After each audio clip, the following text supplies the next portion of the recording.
The morning of June 27th, 1874, didn't start with a scream. It started with a sound that several men in the sod buildings later described as a crack. It was the sound of a cottonwood ridgepole snapping under the weight of a heavy dirt roof. Billy Dixon, a buffalo hunter who would become a legend before the sun went down, was one of the first men awake. He was 23 years old. He was a man of the high plains, used to the sound of wind and the low grunt of buffalo, but that snap bothered him. It felt like an omen.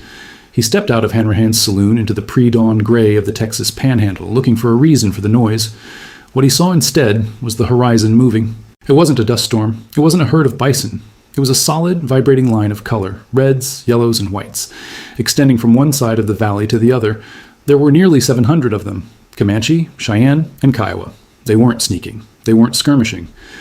They were coming in a formation that the American frontier had never seen before. A literal wall of horsemen, shoulder to shoulder, moving at a dead gallop. Dixon later wrote that the sight was so incredible, it didn't even look like war. It looked like a pageant. The warriors were in full regalia, their horses painted, the morning sun hitting the polished brass of their shields and the feathers of their war bonnets. But behind that beauty was a terrifying tactical reality. The Comanche wall wasn't just a charge. It was a psychological and mechanical hammer designed to flatten the tiny outpost of adobe walls before a single man could find his boots. Tonight, we're looking at the second battle of adobe walls, not from the perspective of a textbook, but through the eyes of the men who stood behind those sod walls and felt the earth shake. We're going to talk about a specific question that haunted the U.S. cavalry for years after this fight. How did 28 hunters hold off 700 of the finest light cavalry on earth? And why did the Comanche wall, a tactic that should have been invincible, run into a technological wall it couldn't climb? To understand adobe walls, you have to understand the buffalo. By 1874, the great southern herd was being systematically erased from the map. Professional hunters, men like Billy Dixon and Bat Masterson, were killing thousands of animals a week for their hides. For the Comanche and Cheyenne, this wasn't just an economic loss, it was an existential threat. The buffalo was their life, their religion, and their grocery store. If the buffalo died, the people died. Adobe Walls was a tiny, illegal trading post sitting in the heart of the Comanche hunting grounds. It consisted of just a few buildings, a store, a saloon, and a blacksmith shop. It was a target that shouldn't have existed. The man leading the attack was a Comanche prophet named Isatai and a young leader named Quanah Parker. Isatai had made a bold promise. He claimed he had medicine that would make the warriors' bodies immune to the white man's bullets. He told them the hunters would be caught asleep, and the wall would crush them before they could reach their rifles. When the charge began, the 28 men and one woman inside the buildings had only seconds. Think about the physics of 700 horses hitting a building at 30 miles per hour. The Comanche didn't intend to circle and shoot from a distance, which was their usual tactic. The wall was designed for impact. They intended to ride into the buildings, to smash the doors, to climb the roofs, and to use the sheer mass of their numbers to overwhelm the hunters. As the line swept across the valley, the sound was described as a continuous roar. The warriors were blowing eagle-bone whistles, a high, piercing sound that cut through the thunder of the hooves. Inside the sod buildings, the hunters grabbed their big 50 Sharps rifles. These weren't standard military carbines. These were specialized tools designed to kill a 2,000-pound buffalo at half a mile. They were heavy, they kicked like mules, and they fired a bullet the size of a man's thumb. This was the first great mismatch. The Comanche were built for speed, for the whirlwind style of fighting where motion was their shield. But at adobe walls, they were charging a fixed position held by the best marksmen in the world, armed with weapons that could punch through a horse and the rider behind it. The wall hit the buildings with a literal thud. Warriors were backing their horses against the doors, trying to kick them in. They were leaning off their saddles to poke lances through the window openings. Billy Dixon described the scene as a living sea of horses and men. For the first 2 hours, it was a desperate, close-quarters struggle. The hunters weren't aiming at distant targets. They were firing through the cracks in the doors at men who were so close they could smell the paint on their faces. But then, the Comanche wall did something that baffled the military observers who later studied the battle.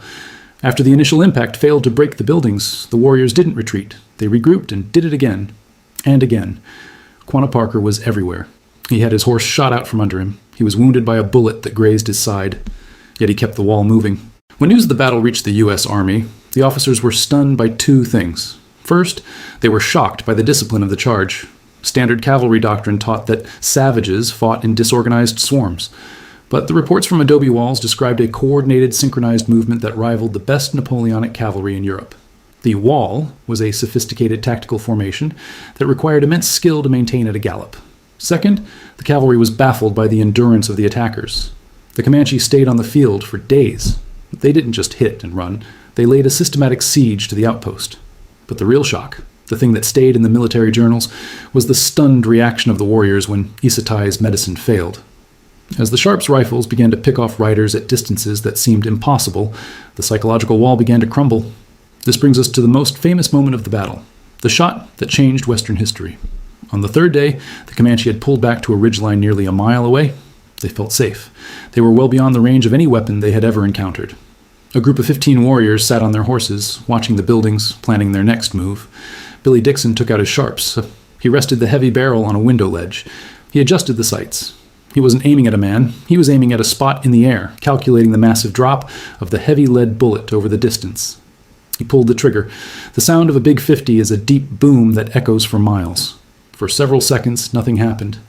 The warriors on the ridge didn't even move. They likely didn't think the shot was meant for them.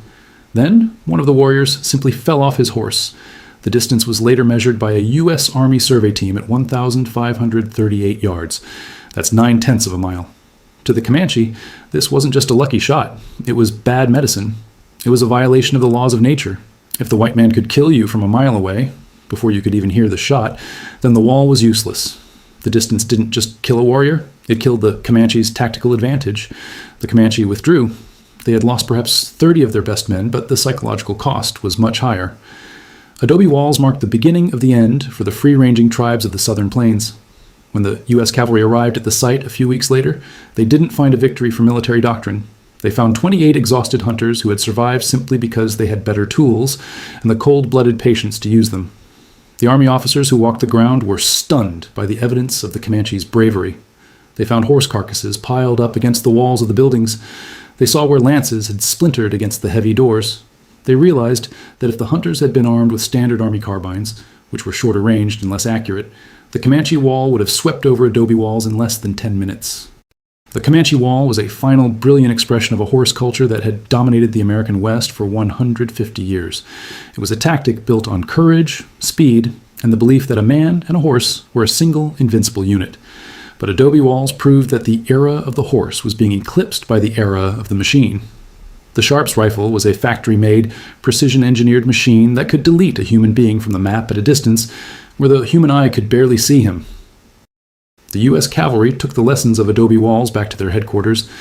They stopped thinking of the Comanche as unorganized and started treating them as a sophisticated military force. They realized they couldn't outride the Comanche, so they decided to out-logistics them. They stopped trying to win walls and started attacking the buffalo and the horse herds, the things that made the wall possible. Billy Dixon went on to win the Medal of Honor a few months later at the Buffalo Wallow fight. Quanah Parker eventually became a successful businessman and a bridge between the old world and the new. But both men, for the rest of their lives, remembered that June morning in the Panhandle. They remembered the sound of the whistles, the thunder of the 700, and the moment the Comanche wall met the reality of a changing world. If you found this story compelling, the kind of history that doesn't usually make it into the textbooks, take a second to hit that subscribe button.